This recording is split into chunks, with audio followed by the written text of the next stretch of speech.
C'est Adishmaya, avec l'aide du ciel, j'aimerais, Bezrat Hashem, voir avec vous, je pense, un point qui est vraiment, un élément qui est vraiment crucial dans les événements qu'on est en train de vivre. On se demande, certains se demandent, pourquoi tous ces événements, qu'est-ce qui se passe, pourquoi ça nous est arrivé? On est c'est arrivé pendant Simchat Torah, on a fait les fêtes, etc. Qu'est-ce qui se passe?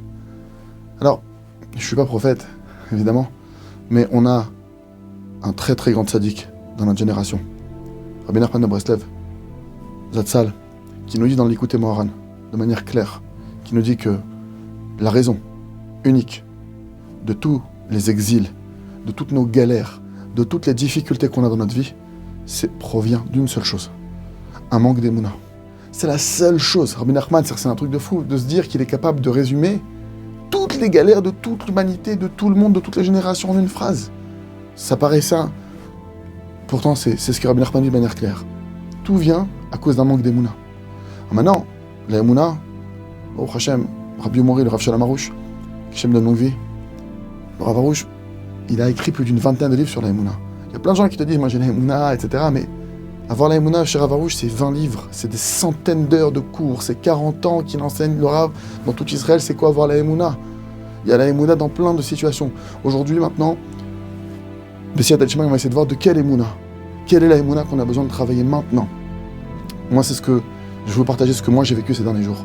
Moi qui habite ici à Jérusalem, Baruch Hashem, quand il y a eu Simchat Torah, donc ce Shabbat qui est passé, il y a une première sirène qui se déclenche à Jérusalem. Nous, grâce à Dieu, on n'a jamais eu, depuis que j'habite ici, presque 8 ans, 9 ans, on n'a jamais eu de sirène. À part pour des entraînements, ou les jours, vous savez, les jours où on fait une minute de silence, etc. C'est des moments où, oui, la sirène, elle a retenti, mais on le savait, on est prévenu. C'est qu'on n'a jamais eu. Et là, d'un coup, la sirène, elle retentit en plein Shabbat. Moi, dans ma tête, je me dis, bon, c'est bizarre, mais il y a peut-être un exercice on n'a pas été prévenu, c'est peut-être un truc spécial, j'en sais rien. Bon, je fais pas... Et à la synagogue, une autre sirène. Et une autre sirène. Et c'est pas le tout, c'est t'entends la sirène.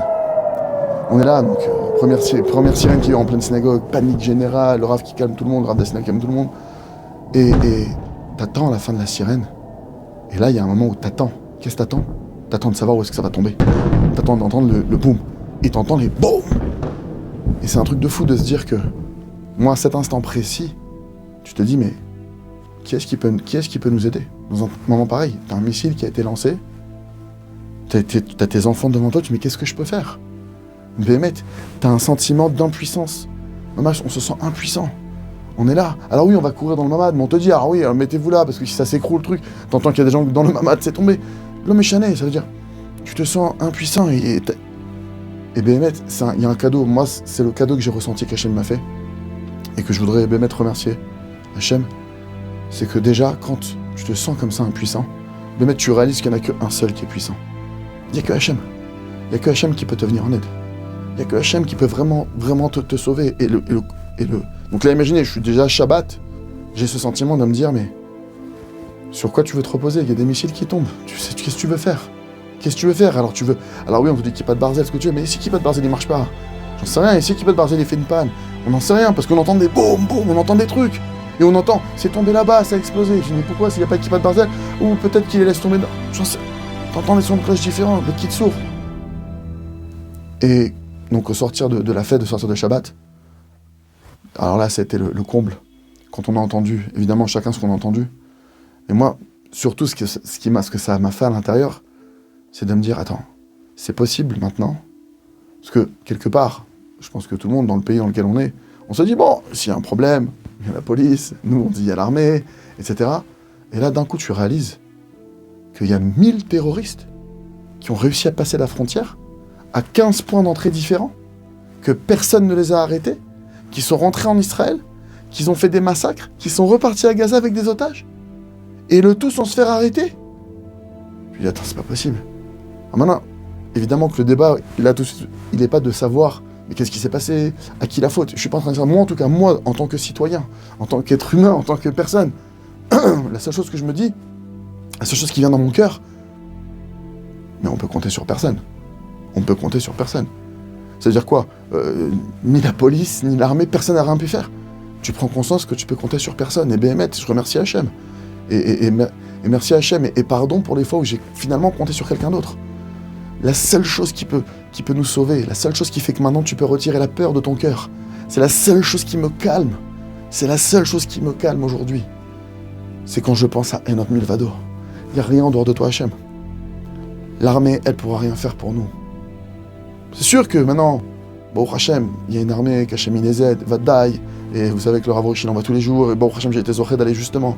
J'ai été zoché, j'ai eu le mérite d'aller aider les soldats, d'amener des vivres aux soldats, d'amener du réconfort, des tzitzit, etc. Vraiment essayer de leur donner des forces. Et justement, quand j'ai été là-bas, j'ai croisé un responsable, Mishmar HaGvul, un responsable de garde-frontière. Il m'a montré les photos, vous allez voir les photos apparaître, d'accord? Pour des raisons évidemment de discrétion, vous ne verrez pas son visage à cette personne, mais en tout cas, on a parlé avec lui, et lui il nous raconte.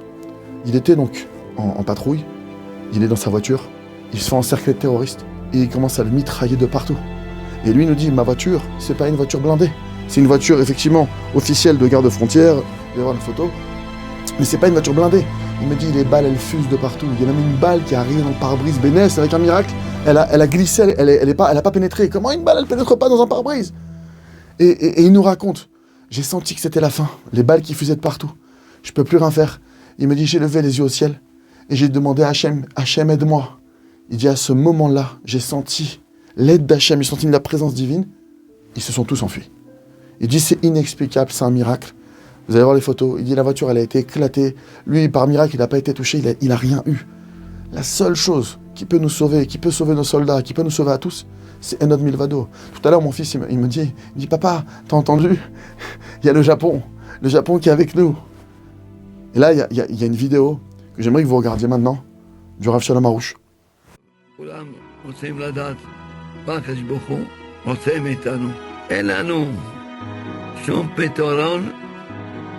רק הקדוש ברוך הוא. לא ליפול עם מחשבות של כוחי ויועצים היהודי. אין לנו שום עצה, אלא להרים עינינו לאבינו שבשמיים. אין לנו שום שומר מלבדו. אין לנו. ואין לנו שום מושיע חוץ ממנו.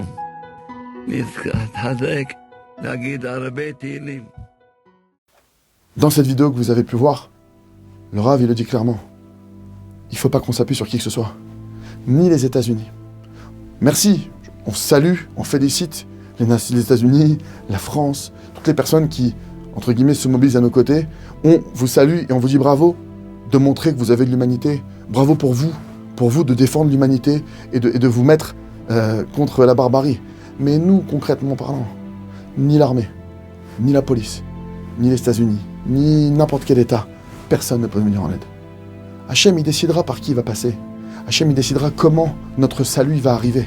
Mais moi, maintenant, la seule chose qui me calme, parce que vous comprenez que le danger, finalement, il est partout maintenant. Il est partout.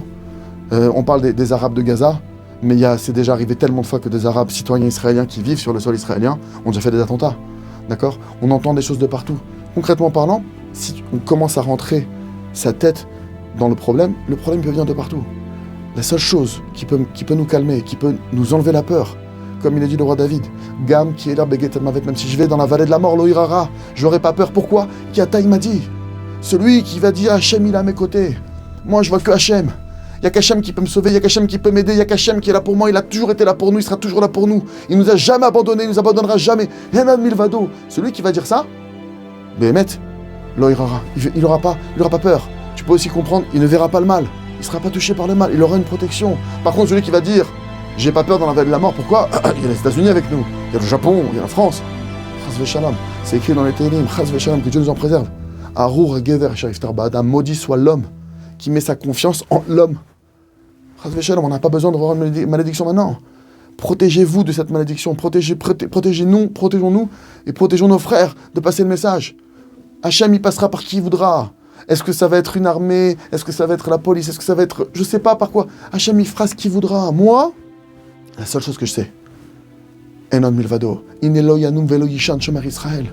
Des êtres humains, ils dorment. Des êtres humains, ils sont fatigués. Des êtres humains, ils ont des faiblesses. Ils peuvent avoir une crise cardiaque. Ils peuvent avoir une rupture d'anévrisme. Ils peuvent avoir toutes sortes de choses. Un être humain peut te trahir. L'homme chané, il peut se passer des milliards de choses. Le seul qui te trahira jamais. Il n'est loyan volechan. Il voici qu'il ni il ne dort, ni il ne sommeille. Il est tout le temps à nos côtés, tout le temps avec nous. Le seul est l'unique. Le seul sur qui tu peux oui compter et sur qui tu dois oui compter. C'est un Kadosh Baruch Hu. Ça veut dire, maintenant, Béhémet, c'est de l'hérésie. Et c'est ça le manque d'Emouna. C'est de dire, ah, on n'est pas tout seul. Ah, on a une armée forte. Ah, ils ont mis 300 000 réservistes. Nous, on a peur pour nos soldats. D'accord? Le Rav Arush, il nous envoie tous les jours. Il envoie tous ses élèves tous les jours. On a peur pour eux. On leur dit, mettez un tzitzit, mettez un gilet pare-balles. Le vrai gilet pare-balles, c'est le tzitzit. Mettez, faites une mitzvah. Soyez shluchem mitzvah. Mettez les tefilines. Les tefilines, c'est écrit que celui qui met les tefilines, ça amène la crainte sur les nations du monde. On a peur pour nos soldats. On a peur, on sait ce qui va les protéger vraiment. On entend qu'on ait eu tellement de morts, Chas v'Shalom. La seule chose qu'on doit, oui, se renforcer, qui va nous sauver à chacun, il y a l'histoire incroyable. Il n'y a pas si longtemps que ça, pendant la Shoah. Une yeshiva tout entière, la seule, qui est passée dans toute l'Allemagne et qui est arrivée à Shanghai, la yeshiva de Mir. Comment ils ont réussi à passer? Ils ont pris des trains, ils ont été contrôlés, ils ont tout passé. Le Rosh yeshiva de Mir, il dit qu'à chaque fois qu'il était contrôlé, à quoi il pensait? Imaginez la peur au ventre qu'il devait avoir, imaginez-le. La peur, entre guillemets, elle est humaine. Mais qu'est-ce que t'en fais de cette peur? Quand la peur, elle vient, tu viens. Et il se dit, je pense à quoi? Enod milvado. Il n'y a rien dehors de Dieu. Personne, écoutez bien ça, c'est un principe. Personne ne peut ni me faire du mal, ni me faire du bien, si ça n'a pas été décrété du ciel. Personne ne peut me toucher s'il n'y a pas un décret divin. Personne. Et Hachem, il m'aime. Hachem, il est avec moi. Hachem, il m'aime. Hachem, il veut mon bien. Hachem, Endavarkazé, ils ont passé la frontière comme ça. Ils ont été à Shanghai, la yeshiva de Mir, aujourd'hui qui est connue, elle a survécu comme ça. Il y a une autre histoire d'un rave, pendant la Shoah. Pendant que les nazis ont voulu le tabasser à mort, ils ont frappé à mort des gens, ils ont tabassé le seul qui est resté debout malgré les coups. C'était un rave, on l'a dit, mais comment c'est possible? Ils pensaient à Enod Milvado. Ils ont vu qu'ils n'arrivaient pas à l'abattre, à mettre les coups. Ils l'ont mis sur un mur. Ils l'ont mis sur un peloton de mort. Ils ont mis plein de soldats avec des mitraillettes. D'accord? Ils l'ont mis sur le mur comme ça, ce rave. Ils ont commencé à mitrailler, ils ont mitraillé. Il n'est pas mort, les balles ne l'ont pas touché. Comment c'est possible? Vous allez me dire quoi? Mais c'est un film? Non, c'est pas un film, c'est la vérité. Enod Milvado. Il n'y a rien en dehors de Dieu. Il n'y a rien en dehors de Dieu. Hachem, il est avec moi. Hachem, il n'y a que lui qui peut m'aider. Comme il dit le roi David, je commence à comprendre à peine ce qu'il veut dire le roi David. Je lève les yeux vers les montagnes. C'est qui les montagnes? Les gens les puissants de ce monde. Il y a l'armée, il y a la police, les États, l'aide. Et tu réalises que personne ne peut t'aider. Personne ne peut m'aider. Regarde ce qui s'est passé Shabbat dernier. Personne ne nous a aidés. Personne n'a pu faire quelque chose. D'accord? Tu prends conscience que on est vulnérable. Je lève les yeux vers les montagnes et je comprends que d'où viendra mon aide. C'est sûr qu'il ne viendra pas des montagnes. Elle ne viendra pas des gens qui ont l'air, ah, c'est une baraque. D'accord? Elle ne viendra pas de là. Mon aide viendra de toi. Toi qui as fait le ciel et la terre. Toi qui ne dors ni ne sommeille. Toi, c'est le seul qui peut venir en aide. Il nous dit le chovot et le vavot. On ne peut avoir confiance que dans quelqu'un qui a des critères bien précis. Et un des critères bien précis, c'est que personne ne peut empêcher la personne qui veut t'aider. Que la personne qui veut t'aider, elle n'est pas vulnérable, elle n'a pas de faiblesse. On ne peut pas l'empêcher de t'aider. Mais il y a qui en dehors de Dieu qui est comme ça? Personne ne peut te garantir qui peut t'aider, te protéger. Soit disant, c'est que des paroles, c'est que de la politique, c'est que j'en sais rien. Moi, aujourd'hui, en tout cas, je remercie Hachem. Bémet, je remercie Hachem de cette situation. Pour ce point-là. On ne comprend pas le malheur qu'Hachem est en train de nous faire passer au niveau. On ne peut pas comprendre. C'est une situation qui est dramatique. Mais moi, le point que je vois que, à mon niveau à moi, je remercie Hachem de m'avoir fait percuter sur ce point-là. On doit vraiment, parce qu'on pense tous avoir la Emouna, mais maintenant, quand tu es face au danger, quand tu es face à comment tu réagis, là, c'est le moment maintenant que chacun, il se renforce. Enod Milvado. Qu'Hachem, il protège nos soldats, qu'Hachem, il protège nos policiers, qu'Hachem, il protège tout l'homme Israël, qu'Hachem, il protège tous les êtres humains dans le monde. Mais c'est Hachem, il n'y a rien qu'Hachem. D'avoir dans sa tête claire, rien qu'Hachem. Il n'y a qu'Hachem. Et Hachem, il nous a donné des clés pour nous protéger. La Torah, les mitzvot, les tzadikim. Ne cherchons pas des solutions ailleurs. Ce ne sont pas les États du monde, ce ne sont pas les forces, les armes. C'est pas ça qui nous protège. Ce qui nous protège, c'est Hachem, sa Torah, ses mitzvot, ses tzadikim. C'est ça qui nous protège. C'est où? Pas chercher midi à 14h. Et quand tu rentres là-dedans, tu te renforces dans Hachem. Hachem Meler. Hachem, c'est le roi, ça a été le roi, c'est le roi et ça le sera toujours. Il a été au passé, présent, futur. Hachem, il sera toujours là. Tu te calmes. Ça te calme. Alors, Bezrat Hachem, je me souhaite que dans ces moments-là, vraiment, on a une opportunité de le vivre. Il y avait une histoire comme ça. Avec un fils, je ne me rappelle plus tous les détails, mais en tout cas, je sais qu'il y avait un fils à l'époque. Son père, il l'a envoyé étudier. À l'époque, vous savez, on partait dans des endroits lointains, etc. Il est parti dans un endroit lointain, il est parti des années. Un match des années, je sais plus combien de temps, mais des années. Au bout de plusieurs années, il revient chez son père. Son père, il dit, mon fils, qu'est-ce que t'as appris? Son fils, il lui dit, papa, j'ai appris que Dieu, c'est le maître du monde.